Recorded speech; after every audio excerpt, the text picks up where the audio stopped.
क्या हाल है दोस्तों। आशा करते हैं आप सब लोग ठीक है। तो आज का जो वीडियो हम लोग बनाने वाले हैं वो मल्टीमीटर के ऊपर होगा।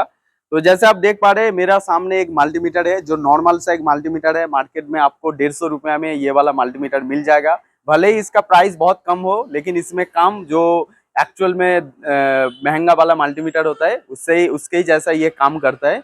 तो ये है मल्टीमीटर। तो आप लोग आज आप लोगों को दिखाएंगे तो मल्टीमीटर को ऑटोमोबाइल लाइन में कैसे यूज करना है वही आज आप लोगों को हम दिखाएंगे मल्टीमीटर के थ्रू। ये मल्टीमीटर के थ्रू जैसे आप देख पा रहे हैं ये मल्टीमीटर है और मेरा मल्टीमीटर के दोनों साइड में दो वायर है। एक हो गया आपका रेड वाला और एक हो गया आपका ब्लैक वाला।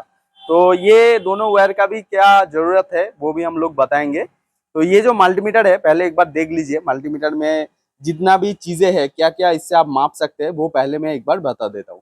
जैसे ये मल्टीमीटर है यहाँ पे एक देखिए सर्कुलर नॉब रहता है और यहाँ पे 3 होल रहता है। ठीक है, ये सर्कुलर नॉब का क्या जरूरत है, ये सर्कुलर नॉब आप घुमा के जैसे ऑफ पोजीशन में है इसको घुमा के कहीं पे भी घुमाएंगे तो वो वाला चीज आप मेजर कर सकते हैं। जैसे मैंने 20 वोल्ट में दिया है तो ये वाला वोल्टेज मेजर करने के लिए। तो उससे पहले मैं बोल देता हूँ यहाँ पे मल्टीमीटर में आप कोई भी मल्टीमीटर देखिए, मल्टीमीटर में देखिए एक एक साइन होता है। ठीक है, जैसे यहाँ पे देखिए वी साइन है और इसमें लाइन जो है सीधा वाला लाइन है और इधर देखिए सेम वी साइन है और ये लाइन जो है कार्ब वाला है।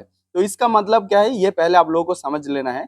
ये जो V वाला है V का मतलब है वोल्टेज, यानी कि ये जो पोर्शन है ये पोर्शन में आप सिर्फ वोल्टेज को मेजर कर सकते हैं। और ये जो सीधा लाइन और नीचे डॉटेड सीधा लाइन है इसका मतलब इसमें आप डीसी वोल्टेज को मेजर कर सकते हैं। डीसी वोल्टेज मतलब डीसी करंट जो होता है उसको आप मेजर कर सकते हैं। और ये वाला जो वोल्टेज ये भी वोल्टेज का है और ये वाला जो कार्ब लाइन है इससे आप एसी में जो वोल्टेज है यानी कि अल्टरनेटिंग करंट जो बोलते हैं हम लोग उसका जो वोल्टेज है ये वाला पोर्शन में आप वो वाला वोल्टेज को मेजर कर सकते हैं। और यहाँ पे देखिए वैल्यू भी है बहुत सारा, मतलब ये वाला जो डीसी वोल्टेज आप मेजर कर सकते हैं ये वाला मल्टीमीटर में आप 200 मिली वोल्टेज से शुरू होके 1000 वोल्टेज तक इसको मेजर कर सकते हैं। वैसे भी यहाँ पे जो अल्टरनेटिंग वोल्टेज आप मेजर कर सकते हो वो भी 750 वोल्टेज से 200 वोल्टेज से 750 वोल्टेज तक आप मेजर कर सकते हैं। उसके बाद इधर में देखिए एक ए साइन है और इसमें सीधा लाइन और सीधा डॉटेड लाइन है, यानी कि इसमें आप करंट को मेजर कर सकते हैं और करंट का जो यूनिट होता है उसको एम्पियर बोलते हैं, इसलिए यहाँ पे ए साइन है। तो इसमें आप ये वाला जो पोर्शन है इसमें आप डीसी वोल्टेज में यानी कि डीसी करंट में जो करंट कितना आता है उसका एम्पियर को आप मेजर कर सकते हैं। और उसका भी देखिए उसका लिमिटेशन 10 एम्पियर से होके आपका 200 एम्पियर तक है। और यहाँ पे भी देखिए उसके बाद देखिए ये वाला जो पोर्शन आता है ये वाला पोर्शन में देखिए यहाँ पे ये वाला एक साइन है उल्टा उसके जैसा। तो ये जो साइन है इसको ओहम बोलता है। ये ओहम जो है ये आपका रेजिस्टेंस का यूनिट है। रेजिस्टेंस जो होता है वो रेजिस्टेंस का यूनिट ये ओहम है। अब रेजिस्टेंस क्या होता है, मान लीजिए कोई भी वायर में जब करंट फ्लो होता है तो उसका एक रेजिस्टेंस होता है, मतलब वो करंट को एक बाधा देता है। तो वही चीज इससे आप मेजर कर सकते हैं।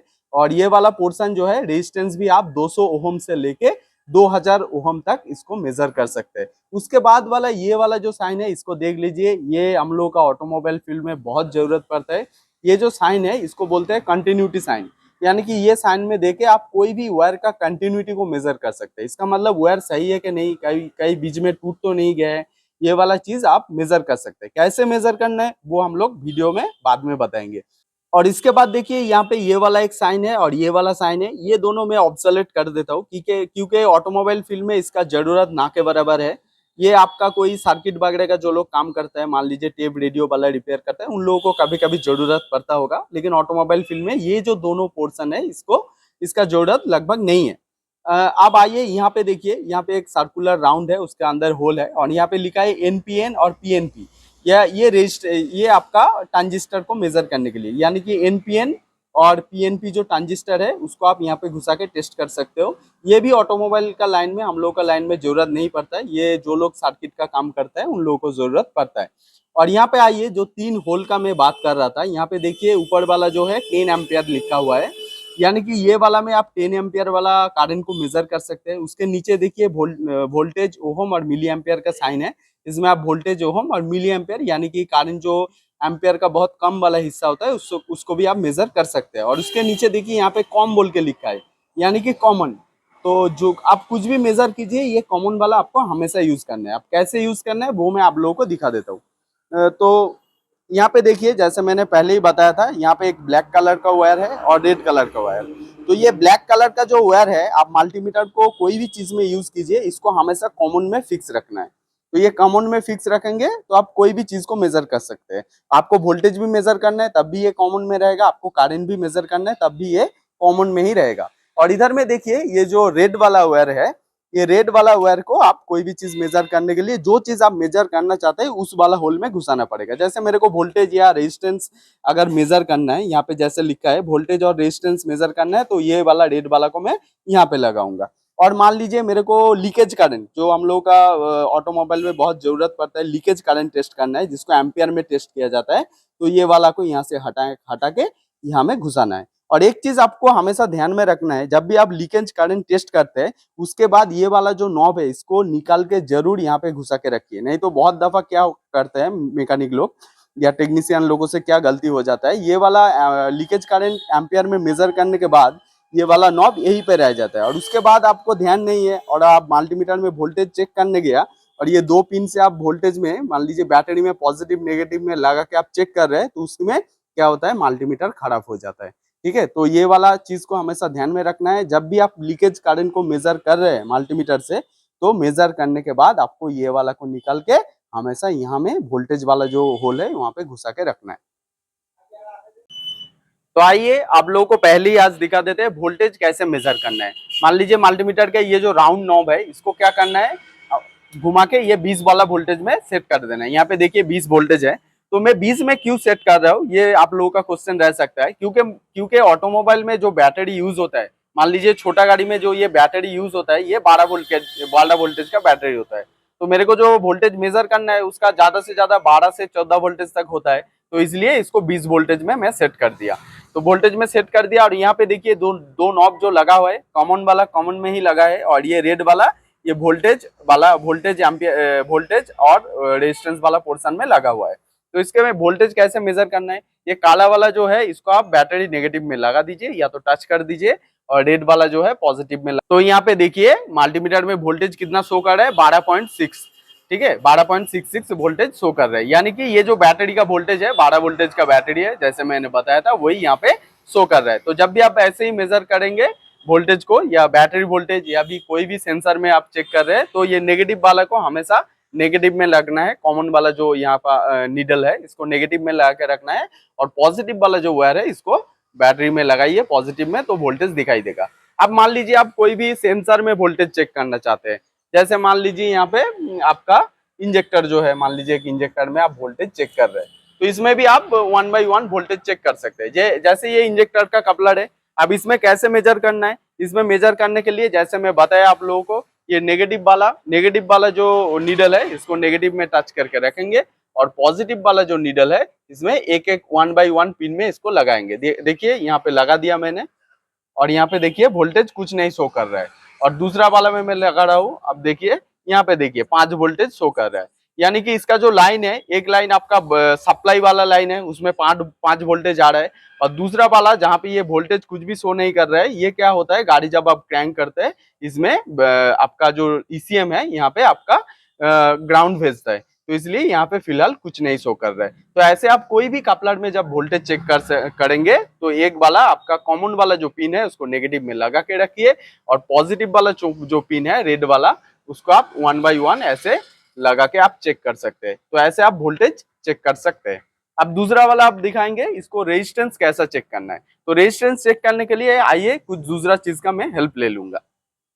तो अब मल्टीमीटर में हम लोग क्या करेंगे, रेजिस्टेंस चेक करेंगे। अब रेजिस्टेंस चेक करने के लिए आपको क्या करना है, ये जो राउंड वाला नॉब है इसको घुमा के रेजिस्टेंस वाला पोर्शन में सेट करना है। अभी मैंने यहाँ पे क्या करेंगे, एक जो प्लग लिया है गाड़ी का, जो स्पार्क प्लग होता है उसका रेजिस्टेंस चेक करेंगे। तो जब भी आपका पेट्रोल गाड़ी में स्पार्क प्लग सही है कि नहीं है, उसको आप रेजिस्टेंस के मदद से चेक कर सकते हैं। और रेजिस्टेंस का, प्लग का अगर रेजिस्टेंस आप लोगों को चेक करना है, तो प्लग का जो रेजिस्टेंस है इसको चेक करने के लिए ये यहाँ पे देखिए 2000 के में लिखा है, यानी कि ये 20,000 ओम है। तो 20,000 ओम में आपको सेट करना है। और उसके बाद क्या कीजिए, मल्टीमीटर का एक नॉब को, जो नेगेटिव वाला है उसको प्लग का ऊपर में लगा दीजिए, और जो पॉजिटिव वाला नॉब है उसको क्या कीजिए, ये जो मल्टीमीटर का ग्राफाइट जो रहता है इसमें टच कीजिए। जैसे देखिए यहाँ पे मैं टच कर रहा हूँ अच्छे से, तो देखिए एक वैल्यू दिखा रहा है मेरे को, और यहाँ पे देखिए वैल्यू जो है 1500 से ऊपर दिखा रहा है। तो इस हालत में ये जो प्लग है ये एक्चुअल में खराब है। तो ये एक्चुअल में प्लग का क्या होना चाहिए, प्लग का जो रेजिस्टेंस होना चाहिए ऐसा फ्लक्चुएट नहीं करना चाहिए। ये रेजिस्टेंस जितना कम आएगा, मान लीजिए 10-15 ऐसा आता है, तो वो वाला जो आपका ये रहता है स्पार्क प्लग रहता है वो बिल्कुल सही रहता है। और इसका रेजिस्टेंस अगर ऐसे फ्लक्चुएट कर रहा है जैसे आप देख पा रहे हैं यहाँ पे, ऐसे फ्लक्चुएट करेगा और 1000 के ऊपर अगर फ्लक्चुएट करता है तो उसका हिसाब से आपका जो प्लग है वो खराब होता है। तो ऐसे ही आप रेजिस्टेंस को भी चेक कर सकते हैं। तो रेजिस्टेंस आपका सिर्फ प्लग नहीं, गाड़ी में जितना सेंसर लगा है उसमें भी आप रेजिस्टेंस चेक करके पता कर सकते हैं। अगर आपको उसका वैल्यू को पता है तो आप पता कर सकते हैं कि रेजिस्टेंस कितना होना चाहिए। तो जैसे आप लोगों को मैंने प्लग का जो रेजिस्टेंस कैसे मेजर करना है वो दिखाया। अभी देखिए ये वाला एक गाड़ी है और इसमें ये वाला जो सेंसर है इसको कूलेंट टेम्परेचर सेंसर बोलते हैं। अब कूलेंट टेम्परेचर सेंसर को भी आप रेजिस्टेंस के मदद से मेजर कर सकते हैं कि सेंसर सही है कि नहीं है। अब उसको मेजर करने के लिए आपको कूलेंट टेम्परेचर सेंसर का जो रेजिस्टेंस वैल्यू है वो पता होना चाहिए। अगर आपको मान लीजिए पता नहीं है तो आप गूगल में सर्च करके ऐसे पता कर सकते हैं कि coolant temperature value resistance chart. और यहाँ पे देखिए ये डिग्री के हिसाब से मैं बोल रहा हूँ, जितना भी डिग्री होगा देखिए रेजिस्टेंस उतना, ज्यादा डिग्री होता है तो रेजिस्टेंस घटता है। यहाँ पे देखिए किलो ओम में रेजिस्टेंस है और उसका रेंज देखिए, जैसे यहाँ पे 10 डिग्री टेम्परेचर है तो रेजिस्टेंस ज्यादा है, 58.75 किलो ओम है। और रेजिस्टेंस अगर मान लीजिए टेम्परेचर ज्यादा है 120, तब देखिए 1.18 किलो ओम है, तो रेजिस्टेंस घट रहा है। यानी कि 90, जो ज्यादातर गाड़ी में 90 से 100 के अंदर आपका फैन घूमता है, तो उस कंडीशन में 90 डिग्री सेल्सियस में रेजिस्टेंस देखिए 2.8 से 2.07 तक वैरी करता है। तो ऐसे आप पता कर सकते हैं कि कोई भी सेंसर का रेजिस्टेंस का रेंज कितना है और उसका हिसाब से आप उसको मेजर कर सकते हैं। तो चलिए ये वाला जो सेंसर है, ये वाला जो सेंसर है कूलेंट टेम्परेचर सेंसर, इसका रेजिस्टेंस माप के एक बार देखते हैं। तो उसको मापने के लिए जैसे मैंने बताया, मल्टीमीटर का जो नॉब है, क्योंकि किलो ओम में उसका रेजिस्टेंस वैल्यू है तो इसको 20,000 किलो ओम में मैं सेट कर दिया। अभी मल्टीमीटर का जो दो पिन है, ये दो पिन को सेंसर का दो पिन में लगा के इसका जो रेजिस्टेंस है इसको चेक करेंगे। तो जैसे आप लोगों को बताया मैंने, अभी देखिए मल्टीमीटर का जो दो नॉब है यहाँ पे सेंसर का दो नॉब में लगा दिया और यहाँ पे देखिए वैल्यू देखिए मल्टीमीटर में आप वैल्यू देखेंगे तो आपको पता चलेगा। ये देखिए वैल्यू 2.21 है, 2.21 किलो ओम है। जो मैंने बताया था कि इसका वैल्यू जो है 2.07 से 2.8 के अंदर होना चाहिए। अभी देखिए टेम्परेचर का जो एटमॉस्फेरिक टेम्परेचर है उसका हिसाब से आप मेजर करेंगे तो देखिए यहाँ पे जो रेजिस्टेंस का वैल्यू मिल रहा है वो 2.21 है।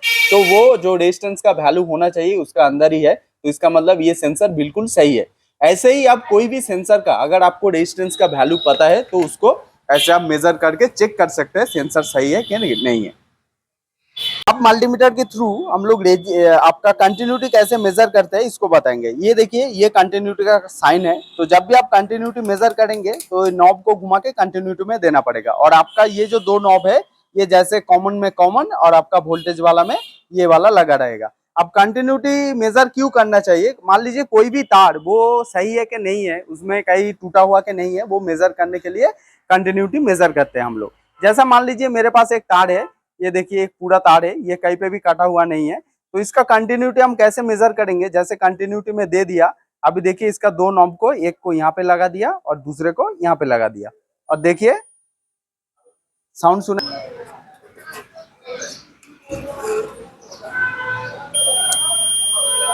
तो यहाँ पे देखिए बीप साउंड आ रहा है, जैसे आप सुन पा रहे हैं।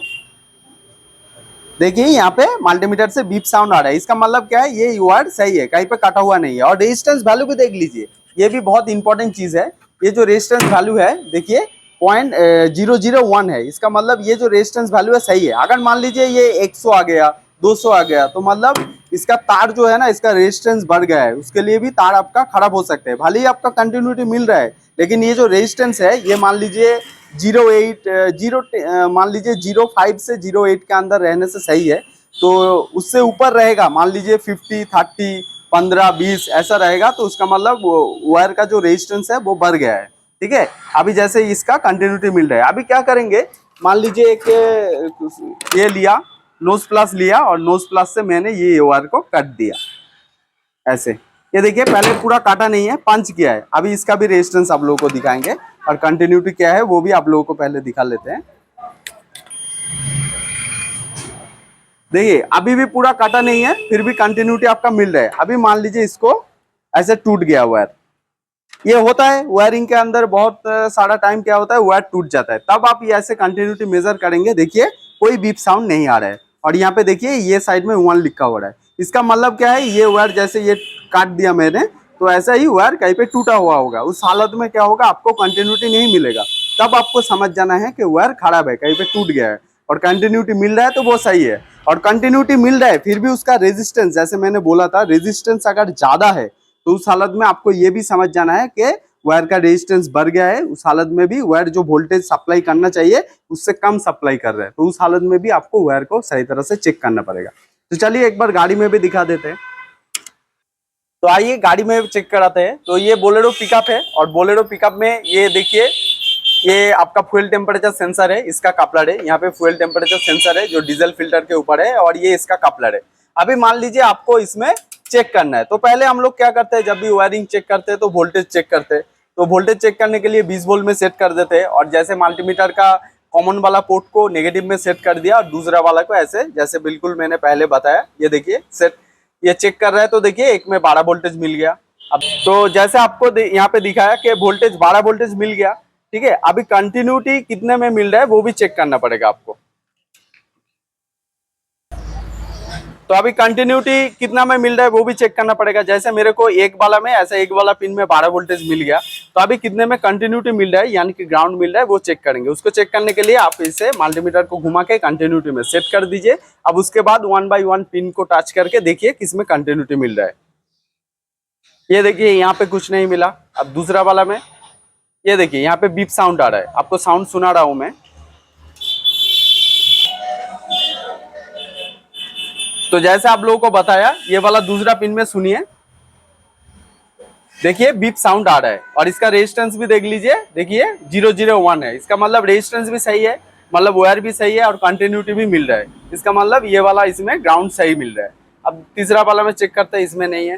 चौथा वाला में भी नहीं है, पांचवी में भी नहीं है, और बाकी में भी नहीं है। तो ऐसे भी आप क्या कर सकते हैं, कोई भी कपलर में आपको डायग्राम पता है तो उसका थ्रू, ये देखिए यहाँ पे आप अच्छे से करीब में आके देखेंगे। दिखाइए भाई, ये देखिए ये वाला वायर का जो कलर है जिसमें कंटिन्यूटी मिला वो ब्लैक वाला कलर है। जैसे आप लोगों को पता है ऑटोमोबाइल में या गाड़ी में कोई भी ब्लैक कलर का तार में ज्यादातर ग्राउंड होता है। ये देखिए ये 2 नंबर तार है, और यहाँ पे देखिए ये 2 नंबर पिन में लगा रहा हूँ, तो वो देखिए कंटिन्यूटी भी मिल रहा है। तो इसका मतलब इसका जो ग्राउंड का वायर है वो सही मिल रहा है। तो ऐसे आप ग्राउंड का वायर को भी, कोई भी आपका वायरिंग हो उसमें चेक कर सकते हैं। अब यहाँ पे मजेदार चीज ये है, मान लीजिए मेरा जैसे ये 2 नंबर पिन में कंटिन्यूटी मिल गया, जो ग्राउंड वाला पिन है। अभी मान लीजिए यहाँ पे कंटिन्यूटी नहीं मिल रहा है, तो उस हालत में आपको क्या चेक करना है, इसका डायग्राम निकालना है। और ये वायर मान लीजिए ईसीएम से आया होगा, ये वाला वायर, तो ईसीएम से इसका जो वायर है, तो ईसीएम को निकाल के ईसीएम का वो वाला पिन में मल्टीमीटर का एक पिन को सेट करना है, और दूसरा वाला पिन को यहाँ पे सेट करना है। सेट करके कंटिन्यूटी मेजर करना है। और कंटिन्यूटी अगर नहीं मिल रहा है तो मतलब वो वाला तार में कहीं पे प्रॉब्लम हो सकता है। तो उस हालत में आप वायरिंग को फटा के चेक करना पड़ेगा आपको कि कहाँ पे वो टूटा हुआ है। तो ऐसे आपको मिल सकता है कि वायरिंग सही है कि नहीं है। और एक चीज आप लोग देख लीजिए, जैसे मैंने ये 1 नंबर पिन पे मेरे को वोल्टेज मिल रहा था, देखिए अभी भी मिल रहा है, ठीक है। ये जो वोल्टेज मेरे को मिल रहा है 12 वोल्टेज। अभी मान लीजिए जो वोल्टेज वाला पिन है, आपको डायग्राम से पता चल रहा है कि वोल्टेज वाला, ये वाला सप्लाई वाला पिन में मेरे को 12 वोल्टेज मिलना चाहिए, और आपको नहीं मिल रहा है। तो उस हालत में भी आपको डायग्राम निकालना पड़ेगा और देखना पड़ेगा वो सप्लाई वाला लाइन कहाँ से आ रहा है। अगर बैटरी से आ रहा है तो वो, या फ्यूज बॉक्स से आ रहा है, तो उसका वायरिंग भी आपको ऐसे कंटिन्यूटी में देके चेक करना पड़ेगा, ठीक है। अगर ईसीएम से आ रहा है तो ईसीएम का पिन में एक को लगाइए, और दूसरा वाला पिन को ऐसे जैसे मैंने सेट कर दिया यहाँ पे लगाइए, और लगा के कंटिन्यूटी में ऐसे सेट करके आप उस हालत में वो वायर सही है कि नहीं है, उसका कंटिन्यूटी मेजर करके आप पता कर सकते हैं कि वायर टूटा हुआ कि नहीं है। तो मल्टीमीटर में कंटिन्यूटी कैसे चेक करना है वो आपने ऑलरेडी देख लिया। तो मल्टीमीटर में जो कंटिन्यूटी है, इसका मदद से आप ये जो गाड़ी है, गाड़ी में और एक चीज चेक कर सकते हैं। वो क्या है, आप गाड़ी में कोई भी फ्यूज सही है कि नहीं है वो चेक कर सकते हैं। उसके लिए क्या करना पड़ेगा, आपका जो डायल है, मल्टीमीटर का डायल को घुमा के कंटिन्यूटी में सेट कर दीजिए। और उसके बाद देखिए कोई भी गाड़ी में जो फ्यूज बॉक्स होता है उसमें ऐसा फ्यूज लगा रहता है, और करीब में लाइए तो देखिएगा यहाँ पे फ्यूज को ऊपर देखिए, इसका 2 पिन यहाँ पे दिखता है। तो यहाँ से आप लोग चेक कर पाएंगे। ये देखिए यहाँ पे एक दिख रहा है मेटल का पोर्शन, और यहाँ पे एक दिख रहा है। तो ये दोनों में लगा के आप लोग चेक कर सकते हैं। ये दोनों में लगा के, ये देखिए बीप साउंड आ रहा है, देखिए तो इसका हिसाब से आपको पता चल जाएगा कि मल्टीमीटर का जो फ्यूज गाड़ी का जो फ्यूज है वो सही है। तो ये बीप साउंड का मदद से आप चेक कर सकते हैं ऐसे कि आपका कंटिन्यूटी के मदद से फ्यूज सही है कि नहीं है। ऐसे दूसरे फ्यूज भी आप चेक कर सकते हैं। अगर बीप साउंड मिलेगा उसका मतलब आपका फ्यूज सही है, अगर नहीं मिल रहा है उसका मतलब आपका फ्यूज ब्लोन हो गया है, यानी कि उड़ गया है। उस हालत में आपको फ्यूज चेंज करना पड़ेगा। और ये जो फ्यूज चेक करने का तरीका है इसको आप वोल्टेज की मदद से भी चेक कर सकते हो। इसके लिए आपको मल्टीमीटर को 20 वोल्ट में सेट करना है और उसके बाद जैसे इसमें बैटरी नेगेटिव लगा नहीं है तो लगा देता हूँ। तो जैसे आप फ्यूज को वोल्टेज की मदद से कैसे चेक करेंगे, उसको 20 वोल्ट में सेट कर दीजिए। मल्टीमीटर का एक नॉब को नेगेटिव में लगा दीजिए और दूसरा नॉब को ऐसा फ्यूज में 1 बाई 1 लगाइए। तो 1 बाई 1 लगाएंगे तो आपको क्या पता चलेगा, वोल्टेज पता चलेगा। जैसे यहाँ पे लगाया, देखिए भाई दिखाइए मल्टीमीटर को, वो देखिए 12 वोल्टेज मिल रहा है। अभी दूसरा साइड में लगाएंगे तो देखिए, ये देखिए दूसरा साइड में लगाया, देखिए 12 वोल्टेज मिल रहा है। तो इसका मतलब क्या है, 12 वोल्टेज ये जो फ्यूज है, फ्यूज का ये साइड से ये साइड तक ट्रांसफर हो रहा है, इसका मतलब फ्यूज सही है। अगर मान लीजिए एक साइड में 12 वोल्टेज मिला और दूसरा साइड में कुछ भी नहीं मिला तो उस कंडीशन में आपको श्योर हो जाना है कि फ्यूज ब्लोन हो गया है, यानी कि उड़ गया है। तो इससे आपका वोल्टेज की मदद से अगर आप फ्यूज चेक करेंगे तो दो चीज पता चल जाएगा, एक आपका वोल्टेज फ्यूज तक आ रहा है कि नहीं और दूसरा फ्यूज भी ठीक है कि नहीं। और हालांकि आप कंटिन्यूटी से चेक करेंगे तो उसमें आपको एक ही चीज पता चलेगा कि आपका फ्यूज सही है कि नहीं है। तो अभी लास्ट वाला जो चीज रह गया है वो है एम्पियर। ये वाला पोर्शन मैंने आप लोगों को दिखाया नहीं कि गाड़ी में एम्पियर कैसे मेजर करना है। तो गाड़ी में एम्पियर आप दो चीज में मेजर कर सकते हैं। एम्पियर मेजर करने के लिए आपको पहले ये नॉब को एम्पियर में सेट करना पड़ेगा। और गाड़ी जो होता है, ऑटोमोबाइल में कोई भी गाड़ी है, तो हम लोग एम्पियर में सेट करके गाड़ी का करंट लीकेज चेक करते हैं। ये जो मैं बोल रहा था लीकेज करंट, वो बहुत इंपॉर्टेंट चीज है। उसको चेक करने के लिए आपको क्या करना पड़ेगा, मल्टीमीटर को ऐसे 10 एम्पियर वाला पोर्ट में सेट कर देना पड़ेगा। जैसे मैंने सेट कर दिया 10 एम्पियर वाला में, और इसका नॉब को देखिए वोल्टेज वाला से नॉब को हटा के 10 एम्पियर वाला में मैं सेट कर दिया। और जब भी आप लीकेज करंट चेक करेंगे तो गाड़ी का इग्निशन को ऑफ करके रखिए। गाड़ी का इग्निशन ऑफ करके चाबी को निकाल लीजिए और 2 से 3 मिनट ऐसे ही गाड़ी को बंद करके छोड़ दीजिए। और उसके बाद गाड़ी का ये जो नेगेटिव टर्मिनल है, आप पॉजिटिव टर्मिनल निकल के भी कर सकते हैं। तो उसमें क्या है, उसको पहले ऐसे निकाल देना पड़ेगा। ऐसे आप निकाल दीजिए नेगेटिव टर्मिनल को। फिर मल्टीमीटर का जो 2 पिन है, एक लगा दीजिए आप यहाँ पे बैटरी में और दूसरा वाला लगा दीजिए जो निकाला हुआ है ये वाला आपका वायर में। और देखिए यहाँ पे देखिए करंट लीकेज का वैल्यू दे रहा है। तो ये जो वैल्यू है 0.05 के अंदर अगर रहता है वैल्यू, तो उस हालत में आपका गाड़ी में लीकेज नहीं है। और मान लीजिए यही वैल्यू अगर मान लीजिए 10, 15, 20 दे रहे हैं, तो उस हालत में आपका गाड़ी में करंट लीकेज है। तो वो कैसे चेक करना है वो भी आने वाला दिन में वीडियो में आपको डिस्कस कर देंगे, जो गाड़ी में करंट लीकेज कैसे चेक करना है। ये बस आपको दिखाने के लिए दिखा दिया कि करंट लीकेज कैसे चेक करना चाहिए। उस हालत में आपको बैटरी का कोई भी एक टर्मिनल को निकाल लेना पड़ेगा और मल्टीमीटर का दोनों पिन में से एक को बैटरी में सेट कर दीजिए और दूसरा टर्मिनल में सेट कर दीजिए। सेट करके ऐसे आप इसका लीकेज करंट चेक कर सकते हैं। और अगर लीकेज करंट का जो वैल्यू है 0.05 के अंदर रहता है, तो उस हालत में आपका गाड़ी में करंट लीकेज नहीं है। अगर 0.05 से ज्यादा होता है तो उस हालत में आपका गाड़ी में लीकेज करंट है। तो वो लीकेज करंट को कैसे चेक करना है वो भी आने वाला दिन में, अगर आप लोग रिक्वेस्ट करते हैं तो उसका ऊपर एक इंडिविजुअल अलग से एक वीडियो हम लोग आप लोगों के लिए बना के देंगे। तो ठीक है, जो मल्टीमीटर में कैसे मल्टीमीटर को चेक करना चाहिए और कैसे मल्टीमीटर में क्या क्या चेक होता है, लगभग सारा टॉपिक आज क्लियर कर दिया। और जो पहले ही बताया था, कभी भी अगर एम्पियर को चेक कीजिए तो उसके बाद ये नॉब को निकाल के जरूर वोल्टेज वाला में लगा के रखिए, नहीं तो यहाँ में लगा रहेगा, आप भूल जाएंगे। उसके बाद कोई भी वोल्टेज चेक करने जाएंगे तो मल्टीमीटर उड़ जाएगा। तो चलिए, आपका दिन शुभ रहे ये आशा करते हैं और वीडियो यहीं पे खत्म करते हैं। वीडियो अगर अच्छा लगा है तो चैनल को लाइक, सब्सक्राइब और शेयर जरूर कर दीजिए। तो चलिए, मिलते हैं नेक्स्ट वीडियो में।